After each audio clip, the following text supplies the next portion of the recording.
Hi everyone, today I'm actually going to be setting up my weekly planner, and I typically do not use the dashboard layout on the Happy Planner, so this is something new to me. This is a 2023 to 2024 planner and it started in July, so I think I've only been using it for like 3 weeks since it did arrive a week late. So let me go ahead and pull these pages out. And so far, my setup has been very pen to paper kind of planning. So let me go ahead and show you the first way that I'm using this. I definitely want to focus this planner in dedicating more to home and family items. But obviously, my work is still important, but I didn't want it to be as heavy here since I want to get more accustomed to keeping track of my work items on my computer. So this small section right here is what I've decided to dedicate strictly to work items. So I am going to go ahead and draw a daily checklist for each day of what I need to get done for work, just so I can be a little more self-aware and keep track of how much I'm actually finishing.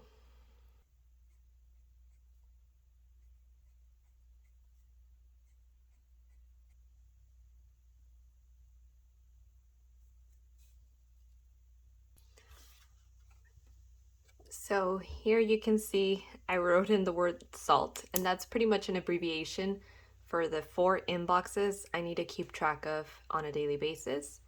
This little check mark is just to make sure I did my regular daily tasks, which involve, checking orders and the statuses of items.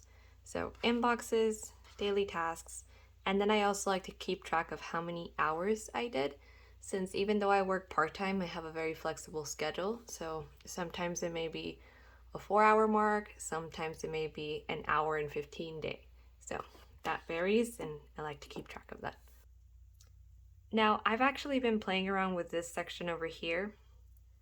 I've been definitely wanting to keep better track of our expenses, and I tried putting them here for 1 week, but since I've been saving money, I really don't utilize all of these lines. So then I switched it to this section here, and I didn't find that too helpful either, because I found a better way that I want to write down the information, and I think this bottom section is what I'm going to use this week. So let me go ahead and find my index card that I used with the layout that I want to replicate.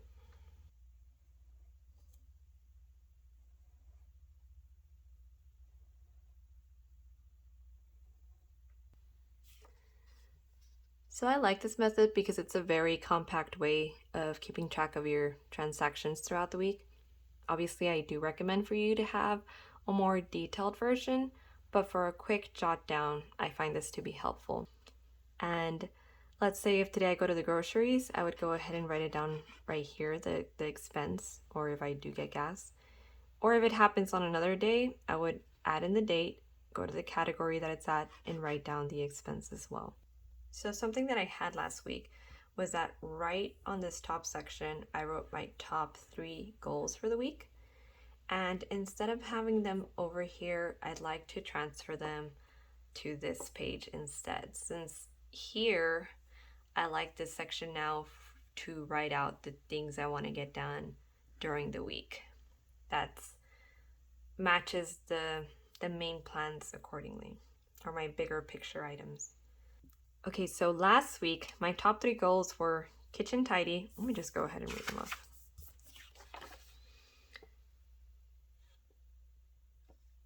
I wanted to get the kitchen manageable for daily cleaning, so the thorough cleaning was done and only minor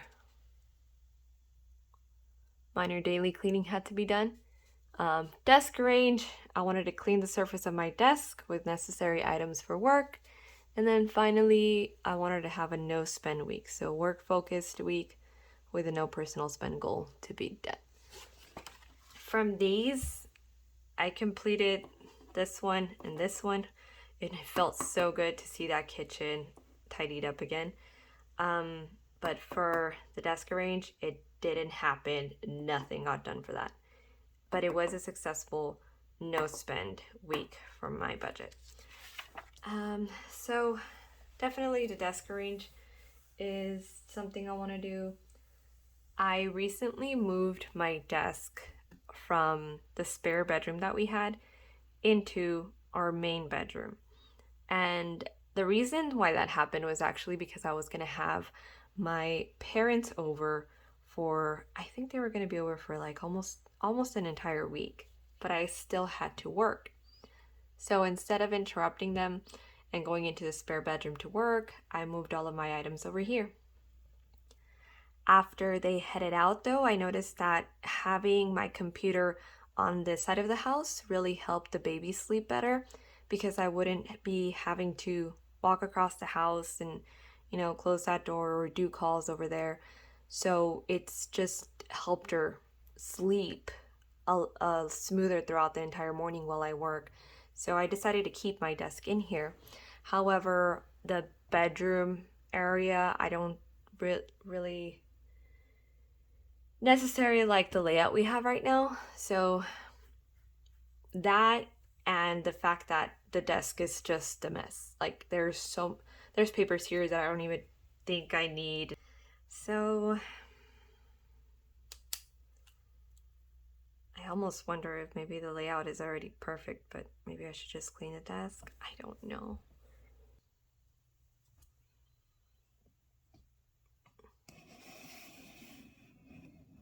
Let me get you all closer while I write. So 2 is something that I thought I could do on my own, and I found out that I am really having a hard time with it. So in our kitchen, we have board and batten set up. Now the tough part of that is that the individuals who set it up initially, because we recently bought this home, they didn't caulk certain portions of the wood, so it just doesn't look as clean as it should. And I've been wanting to caulk it so I can paint it in a different color now that we've primed it. But when I tried using the caulk gun, it was so frustrating because I felt I was really putting in a lot of strength into it and I could not squeeze barely like anything out. Like that was not making any progress. It was more time that I was just really trying to get it out and it just didn't work out. I don't know if it's because I was using an older bottle, but it was just bad. So I'm gonna need my husband's help for that one. And that's kind of like an impediment that I have right now in order to finish painting the kitchen and just make it look more just established. Because right now I still have primed walls, I still have primed cabinets, so it just looks incomplete. So hopefully, and more than likely, this is something we're not going to get to until the weekend. But let me go ahead and here and I always write like that with like little letters missing just so it can be shorter.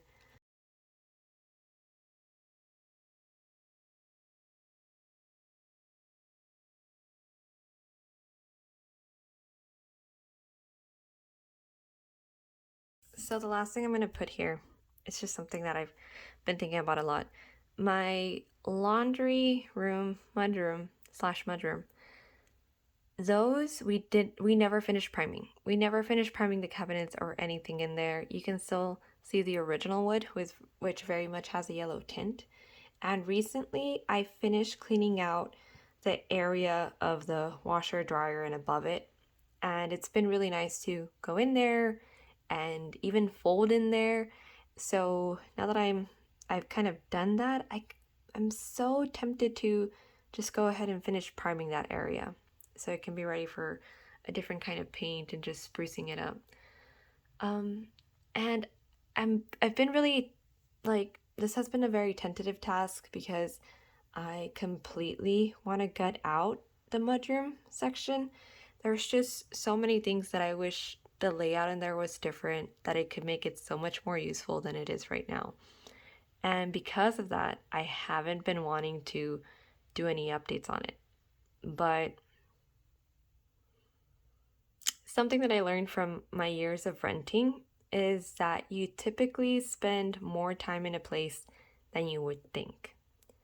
And how I'm budgeting right now, I feel that the makeover, like full makeover for this area, is going to cost me a lot more than a quick prime, obviously. So, since it's going to be a lot more of the cost, that means I need more time to save for it, which means I'm going to have it for longer than I would like. So, primer and paint, it's a small little price to pay in the meantime that the full reno actually takes place. So, kind of like a little start for me to still enjoy the place while I save up to do a gut job on it. So I'll leave that there. Let's see how it goes. Hopefully it does make a difference for me to see that area different in that way. For this important section, I also like to keep track of how much debt I have in my credit cards. But I'm wondering if I could just go ahead and leave it here. So far I only have 3.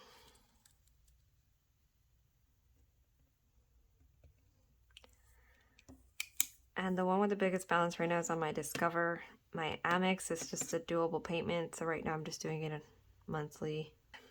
Yes, I want to keep this front and center, so whenever I feel like spending something, I can look at the big numbers of debt that I have. Now I don't know what I'm going to put in this important section. Something I did used to keep log of on my last weekly sheets would be a habit tracker. And I know for this month, there are a couple of things that I could track.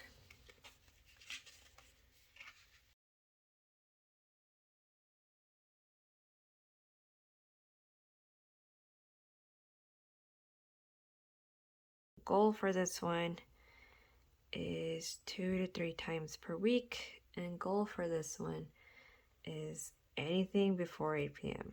because things happen. Looking ahead, I haven't done so, but this section I want to journal in every week. Just a recap of how I think the week went, just any thoughts, and just brain dump anything that's been on my mind.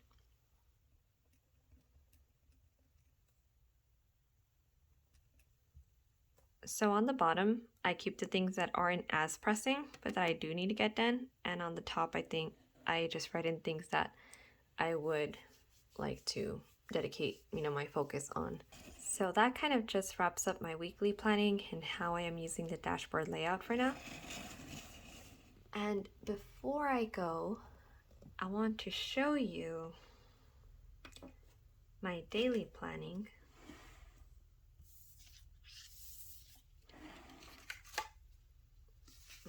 That I got done last week. And I actually wanted to show it to you because I have not been doing a lot of layouts on this planner. So here's a quick look of how my daily planning went. This time I tried a different style for every page. Some days were a little busier than others.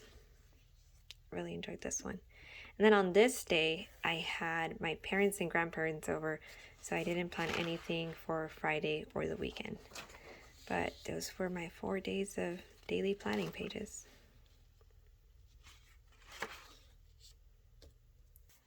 I wish you guys to also have a productive planning out of your week. Monday is actually one of my favorite days to kind of like just jot everything down. Whatever day you guys are watching this, I hope you all enjoyed it. And I'll see you here for the next one. Bye-bye.